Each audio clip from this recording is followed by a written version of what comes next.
que la dependencia está en defensa de las víctimas. ¿Qué fue lo que dijo? Nosotros, dijo ahí el fiscal Gertz Manero, vamos a proceder a través del recurso de apelación en la defensa de estas víctimas y en el derecho que tiene la reparación del daño. Eso fue lo que dijo el titular de la FGR.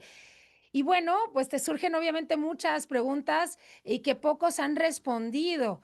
Y hemos visto que Causa en Común ha cuestionado esta semana, a través también de su titular, pues la liberación, lógicamente, y también las bases con las que va a sustentar esta impugnación que adelantó el fiscal general Alejandro Gertz Manero. Por lo mismo, te agradezco mucho, Fernando Escobar Ayala, investigador de la organización Causa en Común, nos regales esta entrevista. Muy buena tarde.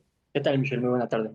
Gracias. Y bueno, obviamente hablo de las dudas porque me ha tocado en lo personal también, periodísticamente, cuestionar, porque no creo que haya llegado porque sí a esto que señalan como el montaje, donde acusan a Carlos Loret de Mola, de la nada el señor Vallarta. ¿Cómo es que se dio, cómo vinculamos el hecho de que haya sido llevado a una prisión preventiva por casos de secuestro, independientemente de lo que del curso que ha tomado su liberación, los señalamientos a periodistas, temas políticos, en fin, específicamente, ¿qué podemos encontrar en ese punto del que poco se habla?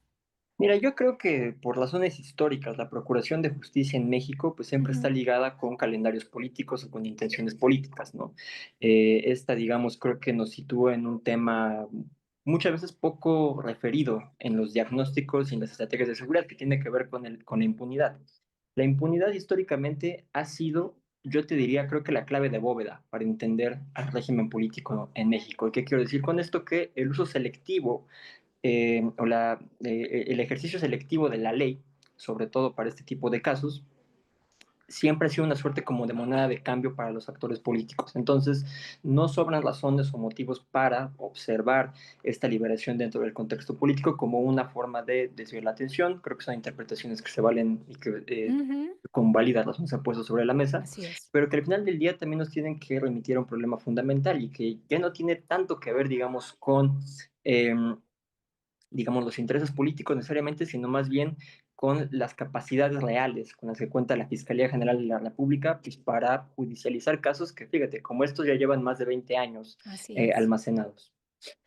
Así es. Y bueno, pues la pregunta directamente es, ¿qué es lo que se busca? Alejandro Gertz Manero adelantó, bueno, o reconfirmó lo que ya se había dicho, que son 6 víctimas de secuestro, sin adelantar, y a eso voy, que se trate específicamente o que se pueda acusar a Israel Vallarta o a Florence Cassés de estos casos. Pero ¿cómo es que se vincula? ¿Cómo es que se retomó este caso? Si bien ocurrió hace 20 años, hace falta pues muchísima más información. Sin duda, porque creo que desgraciadamente este caso, como muchos otros, se quedó sumamente enturbiado, ¿no? Ujú. Por malas prácticas políticas, insisto, otra vez, el uso selectivo de la ley, su ejercicio, pues al final del día termina enmarañando mucho los debidos procesos que deberían de regir Sí, la judicialización de los casos. Entonces, creo que el show que se montó, ya es muy conocido, ¿no? Que involucró en su momento a Genaro García Luna, terminó retirando de la conversación pública a otras víctimas reales, ¿no? Que así en este es, caso fueron aquellas las víctimas del secuestro. así Creo es, que tomándole la palabra al procurador, pues vaya, yo esos deseos y esa voluntad de ofrecer justicia a todas las víctimas, pues se las deseo en general a todas, no nada así más en los es, casos mediáticos, así es. ¿no? Pero otra vez, creo que nada más remitiéndonos a lo que ha sido la Fiscalía General de la República y sobre todo bajo el mando de Gertz Manero, pues creo que no dan muy buena pinta, ¿no? Respecto a las capacidades auténticas con las que cuenta esta institución para hacer su función, ¿no? Que es la judicialización de casos como estos. Sí, totalmente. Y bueno, entonces esto de la prisión preventiva, estos 20 años, queda claro que nadie debería pasar por un proceso como este y delata el esquema fallido, obviamente, de nuestros procesos para independientemente de buscar justicia o no, de cumplir la ley. Y ese es un claro ejemplo. No hay nada claro sobre el caso Vallarta, ¿no? Lo que nos queda claro es que no hay nada claro. Si hay víctimas, hay poca información y bueno, todavía su salida se presentó y se utilizó también de forma política y mediática. Desgraciadamente, ¿no? Así fue, y tocas otro punto muy importante, ¿no? Aquí en Causa en Común, como creo que muchos otros actores de la sociedad civil, incluso del campo político, nos hemos pronunciado en contra, ¿no? De el uso que se ha dado y de la ampliación que tiene esta modalidad de prisión preventiva, Sí, sobre todo en su modalidad oficiosa, ¿no? Que pues, la realidad es que lo único que ha permitido es que se eh, sobrepueblen las cárceles mexicanas sin que esto vaya ligado necesariamente con un mejor ejercicio de la procuración de justicia.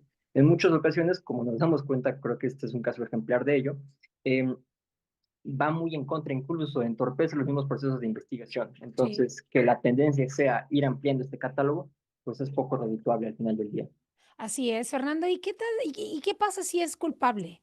¿Y qué pasa si la Fiscalía General de la República en un ejercicio determina que Israel Vallarta tuvo que ver con estos secuestros y que posiblemente también Florence Cassés, que para muchos la liberación de esta mujer francesa se debió al expresidente Sarkozy en su momento, la presión que ejerció sobre México?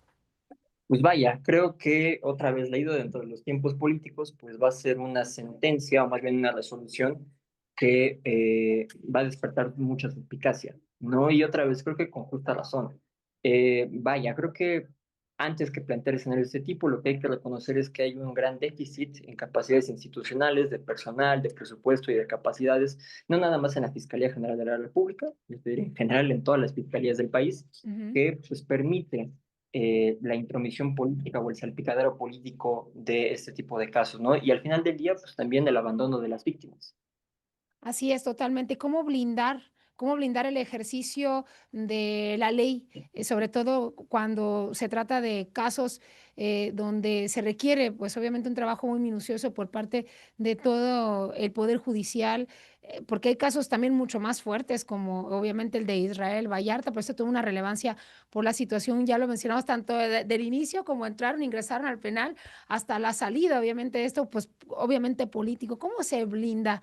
¿Cómo se brinda? Digo, creo que la luz al final del túnel fueron las palabras, obviamente, de Alejandro Gersmanero, fiscal de la FGR, independientemente que se trate del caso de Israel Vallarta, de que, pues, por tratarse de una prisión preventiva extendida en 20 años, es un caso que se debe revisar.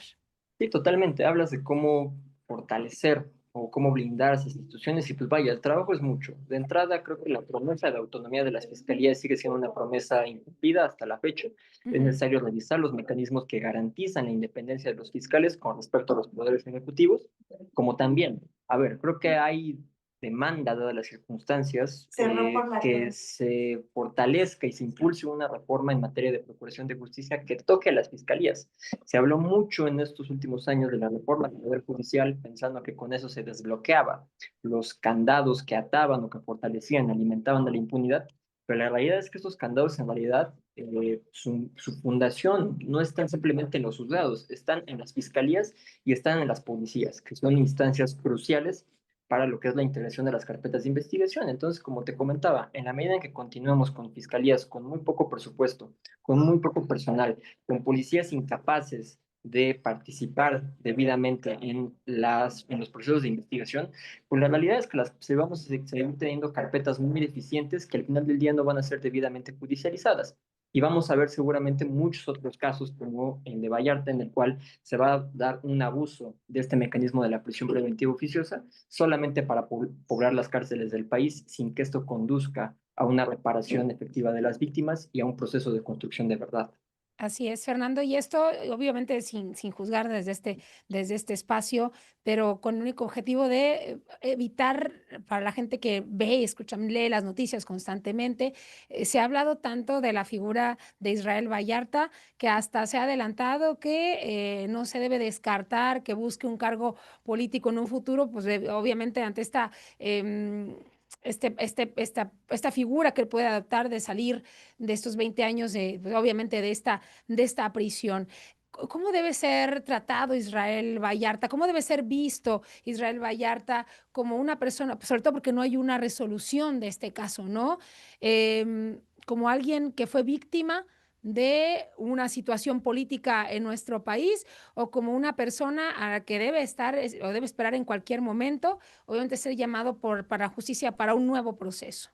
Mira, es una pregunta sumamente interesante la que sugieres, ¿no? Creo que de entrada uno de los problemas que hemos tenido en la comunicación pública mexicana ha sido como que esta dicotomía, ¿no? De únicamente enfocarnos en victimarios y víctimas, ¿no? Pensando que son entidades muchas veces separadas, pero la realidad es que creo que en específico este caso sobre todo, insisto, por la relevancia reciente, creo que Sí, es muy emblemático, otra vez, de pues las debilidades de nuestro sistema de procuración de justicia en general, que si te das cuenta, convergen de tal forma que estas fronteras que en nuestro, digamos, en nuestra sinapsis entendemos como diferentes, sí, víctimas y victimarios, muchas veces están fusionadas, ¿no? Y este entramado de torpeza y de debilidades y de intereses políticos que se sobremezclan, pues acaban formando una suerte como de, digamos, de nube ventosa en la cual es bien difícil orientarse.